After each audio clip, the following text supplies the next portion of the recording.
أعوذ بالله من الشيطان الرجيم بسم الله الرحمن الرحيم سورہ یوسف آیت نمبر 21 سے یوسف۔ گزشتہ کل کے درس میں ہم نے پڑھا تھا کہ یوسف علیہ السلام کو ان کے بھائیوں نے حسد کی وجہ سے اپنے والد سے غلاف پھسلا کر ساتھ لے گئے اور ان کو ایک اندھے کنویں میں پھینکا، جس کے بعد ایک قافلہ ان کو لے گیا اور جا کر مصر میں جا کر ان کو فروخت کر دیا غلاموں میں۔ آج کا جو سبق ہے اس میں اللہ جل شانہ نے اس آیات کا جو مفہوم ہے وہ یہ ہے کہ جس شخص نے حضرت یوسف علیہ السلام کو خریدا تھا تو وہ شخص عزیز مصر، یوں سمجھ لیں مصر کا گورنر تھا۔ مصر جو شہر، اس کے جو سب سے بڑا عہدیدار شخص تھا، اس نے اس کو خریدا اس منڈی سے غلاموں کی۔ تو ظاہر بات ہے کہ وہ دنیا دار اور جہان دیدہ شخص تھا، اس نے اس بچے کے اندر جو نشانیاں دیکھی کہ یہ عام بچوں سے، عام غلاموں سے ممتاز ہے، ہٹ کر ہے، اس پہ ان کا دل آیا، خرید لیا اور گھر میں آ کر اپنی بیوی سے کہا کہ اس کو عزت سے رکھنا، اس کے ساتھ غلاموں جیسے سلوک نہ کرنا۔ ممکن ہے کہ جب یہ بڑا ہو تو یہ ہمیں فائدہ دے، بڑھاپے میں یہ ہمارے کام آئے یہ بچہ، یا یہ ہے کہ ہم اس کو اپنا بیٹے ہی بنا لیں، تو آپ اس کو اچھی طریقے سے رکھیں۔ یوسف علیہ السلام نے باقی زندگی جو بچپن کا تھا، بچے آئے تھے یہاں پر، بڑے ہو کے بلوغت کو پہنچے، جب جوانی کو صحیح جوانی پہ آئے تو نبی کے بیٹے تو پہلے سے ہی تھے، خوبصورت تھی، اللہ تعالیٰ نے جو ان کو دی تھی تو اس کی مثال نہیں ملتی۔ جوانی میں جب آئے تو خوبصورتی انتہا کی، تو عزیز مصر کی جو بیوی تھی اس کا نام زلیخا بتایا جاتا ہے، ان کا دل اس پہ آ گیا کہ کسی طرح اپنی نفسانی خواہش ان سے پوری کر لی جائے۔ ہیلے بانے سے ان کو پھسلانے لگے، ورغلانے لگے۔ ایک موقع پہ یوں آیا کہ انہوں نے جو وہ کمرہ تھا، جو ان کا حال تھا، اس کے سارے دروازے بند کر دیے۔ اس وقت گھر میں کوئی نہیں ہے تو ان کو یہ کہا کہ اس وقت آپ میری خواہش پوری کرو، وقالت حیت لک۔ تو حضرت یوسف علیہ السلام کہنے لگے معاذ اللہ، میں اللہ کی پناہ میں آتا ہوں کہ اس جیسے گھٹیا کام، اس جیسے کام میں کرنے لگ جاؤں، یہ کام مجھ سے نہیں ہو سکتا۔ انہ ربی احسن مثوائے۔ حضرت یوسف علیہ السلام کے جملہ دو مفہوم ہے اس کے، انہ ربی احسن مثوائے، کہ یہ جو عزیز مصر ہے،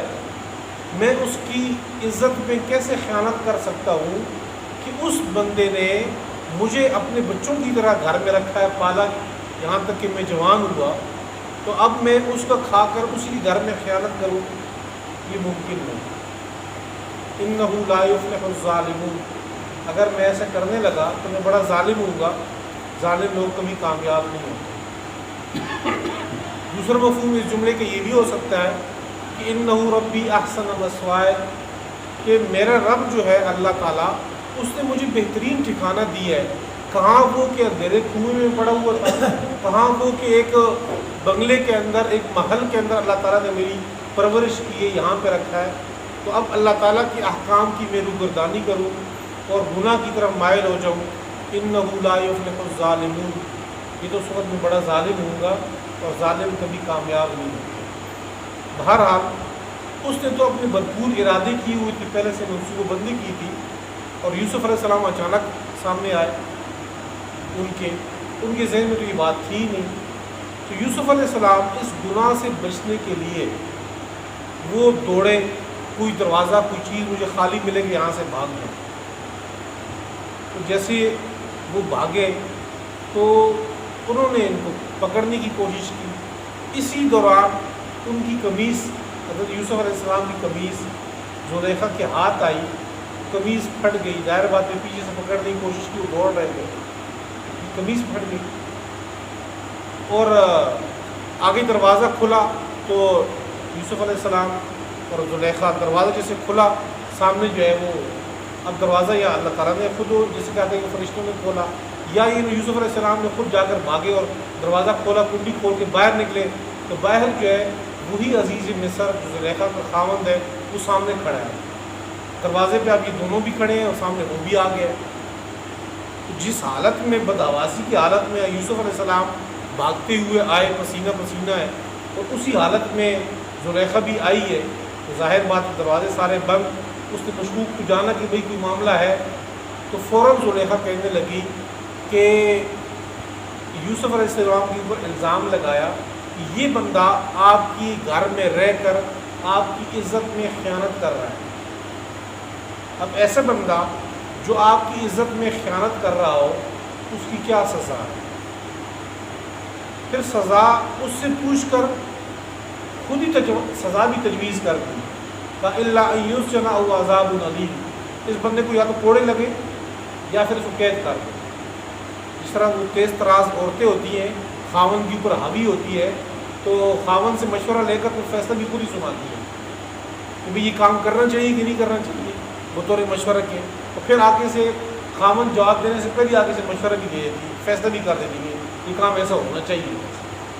تو اس نے بھی یوسف علیہ عزیز مصر کی جو بیوی تھی, اس نے کہا کہ بھئی اس بندے کا کیا ہو کہ جس بندہ آپ کی عزت میں ڈاکہ ڈال رہا ہے. پھر خود ہی کہا کہ اس کی تو دو ہی سزائیں, یا تو اس کو سخت عذاب دی جائے, یعنی کوڑے مارے جائیں اس کو, جسمانی سزا, یا یہ کہ اس بندے کو قید کر دیں, یہی سزا. یوسف علیہ السلام نے اپنی صفائی میں یہ کہا کہ یہ ممکن نہیں کہ میں آپ کی خیانت کروں, یہ کام مجھ سے نہیں ہو سکتا, یہ میں نے نہیں کیا. ظاہر بات ہے کہ وہ کئی سال ان کی بچپن سے وہ بڑا ہوا, جوانی میں پہنچا ہے, تو اس کی جو حالات ہے, ظاہر بات ہے بندہ اپنے بچوں کو اچھی طرح جانتا ہے, جو گھر کے اندر رہائش ہوتی ہے. دو دن کوئی بندہ ان کے پاس رہتا ہے تو بندہ پہچان جاتا ہے کہ اس کی فطرت کیسی ہے, مزاج کیسا ہے. تو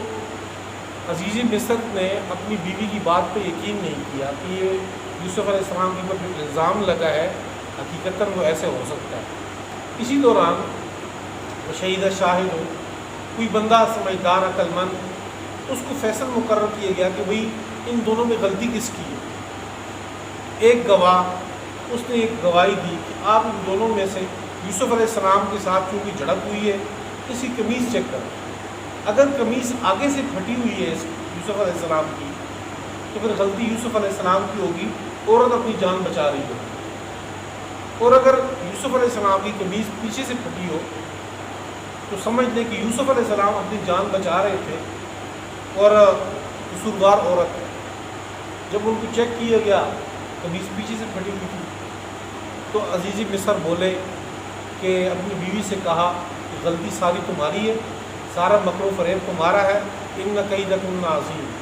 اور یوسف علیہ السلام کو یہ کہا کہ یا یوسف اعرض عن ھذا, اس سے درگزر کر دو, معاف کر دو, چھوڑو اس معاملے کو, یہیں پہ ٹھپ کر دو اس معاملے کو. یعنی ان کے سامنے درخواست پیش کی کہ اب میری عزت کا معاملہ ہے تو اس کو یہیں پہ چھوڑ دو, آپ درگزر سے کام لے لیں. انک کنت من الخاطئین, اور اس کو یہ کہا کہ آپ نے غلطی کی ہے. وقال الذی اشترى, اور کہا اس شخص نے, اشترا ہو جس نے خریدا تھا حضرت یوسف کو, من مصر, مصر سے, لامرأتہ, اس نے اپنی بیوی سے کہا, اکرمی مثواہ, عزت کرنا, عزت کا ٹھکانہ دینا اس کو, عسیٰ ان ینفعنا, ممکن ہے کہ یہ بچہ ہمیں نفع دے, او نتخذہ ولدا, یا ہم اس کو اپنا بیٹا بنا لیں. وَكَذَلِكَ مَكَّنَّا لِيُوسُفَ فِي الْأَرْضِ, اللہ فرماتے ہیں اسی طرح ہم نے ٹھکانہ دیے یوسف کو,